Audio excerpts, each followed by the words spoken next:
করিতে শিখে ভারত এবং বিধি দ্বারা স্থাপিত ভারতের সংবিধানের প্রতি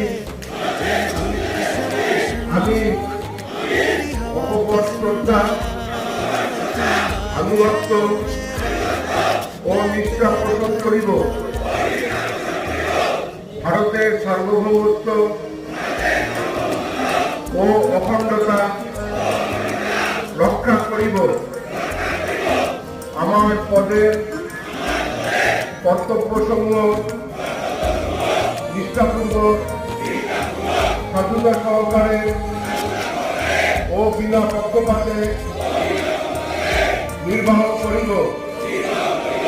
এত উদ্দেশ্যে ঈশ্বর আমার সহায় হোক।